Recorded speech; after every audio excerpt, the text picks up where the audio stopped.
உலக தமிழர்களுக்கு வணக்கம். நான் வெங்கிரத்னம். முருகன் மாநாடு கிட்டத்தட்ட ஒரு இந்து சமூக வாக்கு வங்கி அப்படிங்கிறத உருவாக்கி இருக்கு. இத உண்மையிலேயே திமுகவினர் எதிர்பார்க்கவே இல்லை.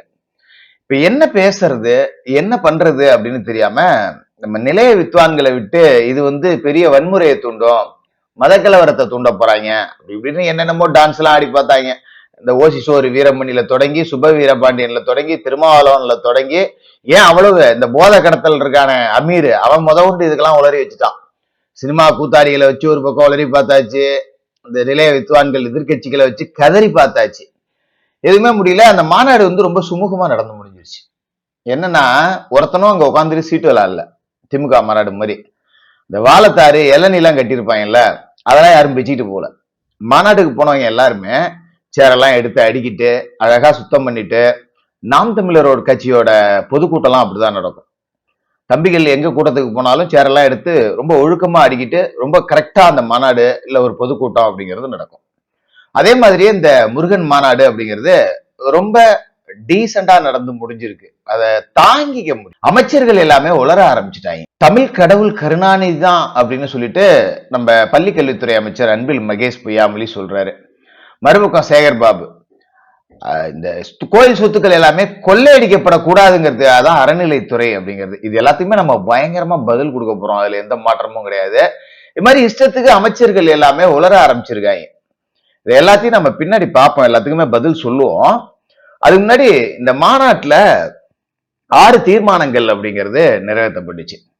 மாநாடு தொடங்கின உடனே பாத்தீங்கன்னா 5 லட்சம் பேர் கந்த சஷ்டி கவசத்தை ஒரே நேரத்துல பாடுனா எப்படி இருந்திருக்கும், அப்படிதான் இருந்துச்சு.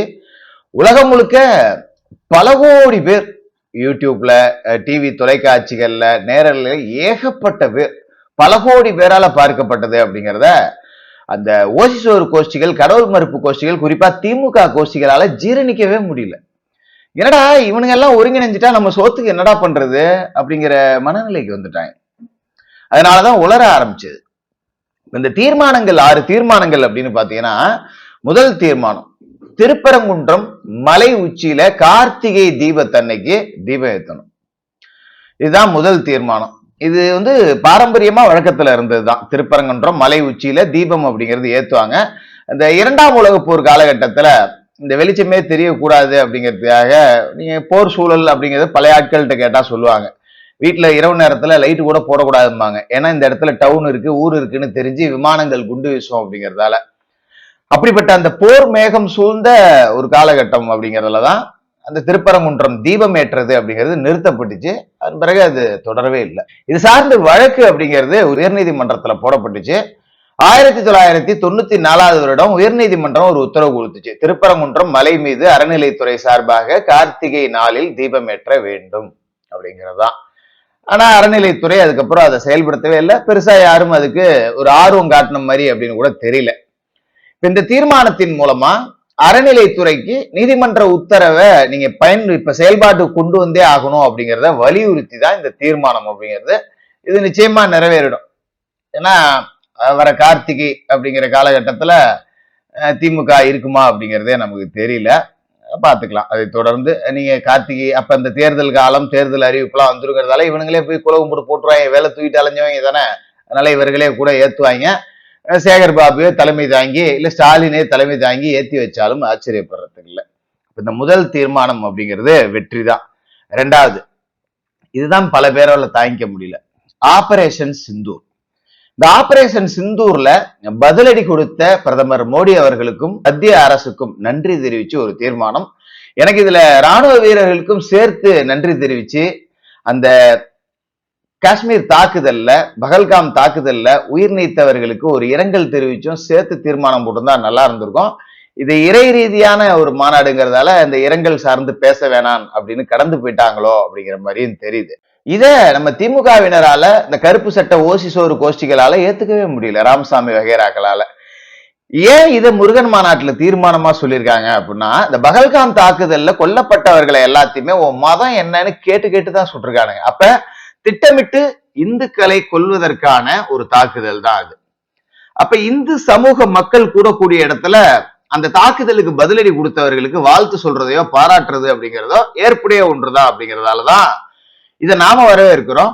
ஓசி சோறு வகைராக்கள் ராமசாமி கோஷ்டிகள் வந்து எதிர்க்கிறாங்க, கதறாங்க அப்படிங்கிறதையும் பார்க்க முடியுது. இதுவும் ஒரு நல்ல தீர்மானம். அடுத்ததா பாத்தீங்கன்னா, இந்த திருப்பரங்குன்றம் மலையை வைத்து நடக்கக்கூடிய பிரச்சனைகளை கண்டிப்பது. உங்களுக்கே தெரியும், சிக்கந்தர் மலையா திருப்பரங்குன்றமா, அங்க போய் உட்காந்து கரிசோறு திங்கிற இந்த திமுக எம்பி மாதிரியான சில்லற பசங்களை அடிச்சு விரட்டணும், இவனுங்கள மாதிரி ஆளுங்களெல்லாம் கண்டிக்கணும் அப்படிங்கிற தீர்மானம் நியாயமான ஒன்று. அடுத்ததா பாத்தீங்கன்னா, இதான் ரொம்ப முக்கியமானது. கோவில் நிதிய கோவிலோட வளர்ச்சிக்கும் ஆலயங்களுக்கு வரக்கூடிய பக்தர்களோட வசதிகள் மேம்படுத்துறதுக்காக மட்டும்தான் பயன்படுத்தணும். உங்க சௌரியத்துக்கு கோவில் நிதியை எடுத்துட்டு போய் அடுத்த துறைக்கு செலவு பண்ற வேலையெல்லாம் திமுக செய்யற மாதிரி அறநிலைத்துறை இனிமே செய்யவே கூடாது அப்படின்னு. இதுல நம்ம சேகர் பாபு உளறி இருக்கிறது என்ன அப்படின்னா, கோவில் சொத்துக்கள் கொள்ளை போகாமல் பாதுகாப்பதற்காகத்தான் அறநிலைத்துறை. சோத்துல உப்பு போட்டு திங்கிற மனிதரா இருந்தா சேகர் பாபுவுக்கு நான் ஒரு கேள்வி கேட்கிறேன். கோவில் சொத்துக்கள் கொள்ளை போக கூடாதுங்கிறதுக்காக அறநிலைத்துறை அப்படிங்கிறது உண்மை என்றால், நீங்க சிறுபான்மையினரின் காவலர்கள் என்றால் பள்ளிவாசல்களின் சொத்துக்கள் கொள்ளை போகக்கூடாது, இந்த மசூதிகளோட சொத்துக்கள் கொள்ளை போகக்கூடாது, சர்ச்சுகளோட தேவாலயங்களோட சொத்துக்கள் கொள்ளை போகக்கூடாதுன்னு அதையும் அறநிலைத்துறை கட்டுப்பாட்டுல எடுக்குமா? இந்து சமூக அறநிலைத்துறை அப்படிங்கிறத தமிழ்நாடு அறநிலைத்துறைன்னு பேர் மாத்தி எல்லா சமூகத்தோட வழிபாட்டு தலங்களையும் உங்களோட கட்டுப்பாட்டுக்குள்ள எடுத்துங்க. ஏன் இந்து சமூக கோயில்களோட சொத்து கொள்ளை போறதை காப்பாத்துற அறநிலைத்துறை ஏன் மசூதிகளையும் தேவாலயங்களுடைய சொத்தை மட்டும் கொள்ளை போகிறதுக்கு அனுமதிக்குதா அப்படிங்கிற கேள்வியை நாம இங்க வைக்கிறோம். உண்மையிலேயே தெம்பு திராணி இருந்தா, கொஞ்சமாவது சோத்துல உப்பு போட்டு திங்கிறவரா இருந்தா மசூதிகளையும் தேவாலயத்தையும் அறநிலைத்துறையோட கட்டுப்பாட்டுக்குள்ள எடுத்துட்டு வர முடியுமா அப்படிங்கிற கேள்விய இந்த தீர்மானத்தை ஒட்டி நாம வைக்க வேண்டியது இருக்கு. அடுத்ததா பாத்தீங்கன்னா, இந்த தேர்தல் கால வழிபாட்டு அரசியல்வாதிகளை புறக்கணிக்க வேண்டும். ரொம்ப சிம்பிளா இதெல்லாம் உங்களுக்கு தெரியும். இப்ப 2 நாளைக்கு முன்னாடி கூட திருச்செந்தூருக்கு திருமாவளவன் போனோடனே திருநீர் வச்சாங்க. ஒரு தம்பதியினர் வந்து செல்ஃபி எடுக்கிறதுக்காக திருமாவளவன்ட்டு கேட்கிறாங்க. இவர் உடனே திரும்பி அந்த செல்ஃபி கேமராவே எடுத்து பார்த்துட்டு திருநீரை அழைக்கிறாப்புல. எவ்வளவு நேரம் அதையே நான் வச்சுக்கிட்டு இருக்க முடியும் அப்படின்னு ஒரு உருட்டுனாப்புல. அதுக்கு கண்டன குரல்கள் அதிகமா எழும்ப ஆரம்பிக்கவும், நான் வேற ஏதாவது தொடச்சேன், திருநீரை அளிக்கல. இதே திருமாவளவன் ஒரு இஸ்லாமிய சமூக பங்கனுக்கு போனா அங்க போயிட்டு உடனே தொப்பியை வச்சுக்கிட்டு போட்டோவுக்கு போஸ்ட் கொடுக்குறது. சோ நீங்க உண்மையிலேயே இவங்க எல்லாம் மனிதர்கள் தானே? மத கலவரத்தை தூண்டுற இந்த மாதிரியான போலி அரசியல்வாதிகளை கலட்டிக்கிட்டு அடிச்சு விரட்டுங்க அப்படிங்கிறது தான் இந்த தீர்மானம். கோயில்கள்ல அசிங்கமான பொம்மை இருக்கு அப்படிங்க வேண்டியது, அப்படியே தேர்தல் காலம் வந்துட்டு அங்கங்க கும்பாபிஷேகம் பண்ண வேண்டியது போய் இந்த மாதிரியான கேடுகட்ட போலி முகத்திரை அரசியல்வாதிகளோட அந்த முகமூடியை கிழித்தெறியணும். அதுக்கு இந்த சமூக வாக்கு வங்கி அப்படின்னு ஒண்ணு உருவாகணும் அப்படிங்கறதா இந்த தீர்மானம். இது சரியான தீர்மானம் அப்படிங்கறதுதான், அதுல மாற்று கருத்தே இல்லை. நம்ம கடவுளே இல்லைன்னு சொல்லிட்டு தேர்தல் காலத்துல ஸ்டாலின், உதயநிதி, இந்த வயராக்கெல்லாம் வந்து இப்படி தூக்கும் பாத்தீங்களா, வேலை அவங்கள மாதிரி ஆட்களை துரத்தி அடிக்கணும் அப்படிங்கறதா இந்த தீர்மானம். அது மாதிரி மாதந்தோறும் சஷ்டி திருநாளில் கந்த சஷ்டி கவசத்தை கூட்டு பாராயணம் செய்யணும் அப்படிங்கிறது ஒரு தீர்மானம். சாதாரணமான ஒரு விஷயம், செய்யலாம். எல்லா இடத்துலயுமே கூட்டு வழிபாடு, கூட்டு பிரார்த்தனைகள் அப்படிங்கிறது நடக்குது. அந்த வகையில இந்த தீர்மானம் அப்படிங்கிறதையும் செய்யறதுல தப்பு இல்லை அப்படிங்கிற மாதிரி தான் பார்க்க முடியுது. இப்பதான் நாம மெயினான விஷயத்துக்கு வரப்போறோம். இந்த அமைச்சர்கள் பேசுனதுல முதலாவதா பேசுனது யாரு அப்படின்னா, அமைச்சர் அன்பில் மகேஷ் பொய்யாமொழி. இவர் என்ன பேசினார் அப்படின்னு பாத்தீங்கன்னா, தமிழ் கடவுள் முருகன் இல்லையா, கருணாநிதியாம். எப்படி பேசுறாங்க பாருங்க. கடவுளே இல்லைன்னு சொன்னவரை கடவுளாக்கக்கூடிய வேலைகளை இந்த கேவலமான திராவிட மாடல் செய்யும். ஆனா அன்பில் மகேஷ் சொன்னதுல எனக்கு ஒரு விதத்துல ஏற்புடையது இருக்கு. ஏன்னா முருகனும் கருணாநிதியும் பல இடங்கள்ல ஒத்து போறாங்க. முருகனுக்கு அறுபடை வீடு இருக்கு, இந்த கருணாநிதிக்கு எத்தனை வீடு இருக்கு அப்படிங்கிறது யாருக்குமே தெரியாது. அங்கங்க வீடு அப்படிங்கிறது நிறைய இருக்கு. மனைவி, துணைவி, இணைவி அப்படின்னு. வள்ளி, தெய்வானை அப்படின்னு முருகன் 2 பேரை கட்டினாரு. ஆனா நம்ம கருணாநிதி முருகனை தாண்டி 3 பேரை கட்டினாரு. அதாவது முறைப்படி தாலி கட்டின 1வது பொண்டாட்டி அப்படின்னு பாத்தீங்கன்னா பத்மாவதி. அந்த அம்மா முக்காமுத்துவை பெத்து போட்டு இறந்து போச்சு அப்படிங்கறதால மறுபடியும் முறைப்படி 2வதா தாலி கட்டினதுதான் தயாளு அம்மாள். யாரு, எந்த தயாளு அம்மாள் தெரியுங்களா? 2G வழக்குல கலைஞர் டிவிக்கு சட்டவிரோதமா 200 கோடி பணம் கைமாறி இருக்கு, தயாளு அம்மாளை அரெஸ்ட் பண்றோம் அப்படின்னு சொன்ன உடனே, இல்ல அவங்களுக்கு அல்சைமர் வியாதி இருக்கு, ஞாபக மறதி வியாதி இருக்குன்னு கோர்ட்ல பெட்டிஷன் போட்டு சிறைக்கு போகாம தன்னை காப்பாத்திட்டாங்க பாத்தீங்களா? அதே தயாளு அம்மாள் தான் கருணாநிதி முறைப்படி தாலி கட்டின 2வது பொண்டாட்டி. முருகனுக்காவது வள்ளி தெய்வானைனா. இதுக்கு இன்னொன்னு இருக்கு. முறை தவறி கட்டின இன்னொரு பொண்டாட்டி ராஜாத்தி அம்மாள். ஏன்னா ஒரு மனைவி உயிரோட இருக்கும்போது சட்டபூர்வமா இன்னொரு திருமணம் அப்படிங்கிறத செய்யக்கூடாது அப்படிங்கிறதால சட்டபூர்வமா நான் முறை தவறி கட்டியது அப்படின்னு சொல்றேன். மற்றபடி எனக்கு ஒன்றும் பர்சனல் வெஞ்சன்ஸ் எல்லாம் கிடையாது. இது 3 கட்டியிருக்காரு இல்லையா, அதனால இவருக்கு தமிழ் கடவுள் அப்படின்னு வேணா பட்டம் கொடுத்துட்டு போலாம். இதுல இன்னொரு விஷயம் என்னன்னா, முருகனுக்கு கொஞ்சம் விவரம் பத்தாது. ஞானபலத்துக்காக சண்டை வந்தப்ப முருகன் உலகத்தை சுத்தி வர போனார். அதுக்குள்ள பிள்ளையார் தன்னோட தாய் தகப்பனை சுத்தி அந்த பழத்தை வாங்கிட்டு போயிட்டாரு. இதே முருகனத்துல கருணாநிதி இருந்திருந்தாருன்னா தாய் தகப்பனை பிள்ளையார் சுத்திக்கிட்டு இருக்கிறப்ப அந்த சிவனும் பார்வதியும் தன்னோட மகன் நம்மளதான் உலகம்னு நினைச்சு சுத்திக்கிட்டு இருக்கானேன்னு ஆச்சரியத்துல இருப்பாங்க இல்லையா, அந்த நேரத்துல பழத்தை திருடிட்டு ஓடி போயிருப்பாரு கருணாநிதி. அந்த அளவுக்கு பயங்கரமான ஒரு திருட்டு கும்பல் அப்படிங்கிறது உங்களுக்கே நல்லா தெரியும். அப்ப ஞானப்பழத்தை திருடிய கருணாநிதியை தமிழ் கடவுள் என்று அழைக்கலாமா வேண்டாமா அப்படிங்கிறத நீங்க தான் முடிவு எடுத்துக்கணும். இப்ப குன்று இருக்கும் இடமெல்லாம் குமரன் இருக்கும் இடம் அப்படின்னு சொல்லுவாங்க. இப்ப குன்றுல குமரன் சிவனேன்னு உட்கார்ந்து இருக்காரு. இதே கருணாநிதி தமிழ் கடவுளா இருந்தா அந்த குன்றை பூரா உடைச்சு அந்த ஜல்லிகளை பூரா பக்கத்து மாநிலங்களுக்கு ஏற்றுமதி செஞ்சு அந்த இடத்தையும் பிளாட் போட்டு G2 மூலியமா வித்திருப்பாரு. அப்ப இவரை தமிழ் கடவுள் அப்படின்னு அழைக்கிறதுல ரொம்ப நியாயமான விஷயம் அப்படிங்கிற மாதிரி தானே நம்மளால பார்க்க முடியுது. அதோட முக்கியமான விஷயம் என்னன்னா, இந்த ஏவா வேலு பேசுறாரு, முருகனுக்கு நெருக்கமானவர் நான் தான், ஏண்டா என்னடா பிரச்சனை அப்படின்னு யாராவது கேட்கற கூடாதுங்கிறதுக்காக, இல்ல முருகன் கையில வேலு இருக்கு, அந்த வேலு நான் தான். நல்ல வேலை முருகன் கையில வேலு வச்சிருந்தாரு, கடவுள் பிரச்சனையா இருக்கு, இல்லாட்டி இதுக்கு மேட்சிங்கா கெட்ட வார்த்தையில நான் பேசிடுவேன். இந்த பிரச்சனையே இங்க எதுக்காக இப்படி எல்லாம் திசை திருப்பிட்டு அலையிறாங்க அப்படின்னு பாத்தீங்கன்னா, இந்த சமூகம் சார்ந்த வாக்கு வங்கி ஒருங்கிணைகிறது அப்படிங்கிறது திமுகவை படுதோல்விக்கு தள்ளும் அப்படிங்கிறத அவர்களால ஜீரணிக்கவே முடியல. அதனாலதான் எத்தை தின்றால் பித்தம் தெளியும் அப்படின்னு சொல்லிட்டு கடந்து கதறி துடிச்சுக்கிட்டு இருக்காங்க. இதுல முக்கியமான விஷயம் என்ன அப்படின்னு பாத்தீங்கன்னா, அதிமுகவினரை மேடையில வச்சுக்கிட்டு பெரியாரையும் அண்ணாவையும் இழிவுபடுத்திட்டாங்க முருகன் மாநாட்டுல.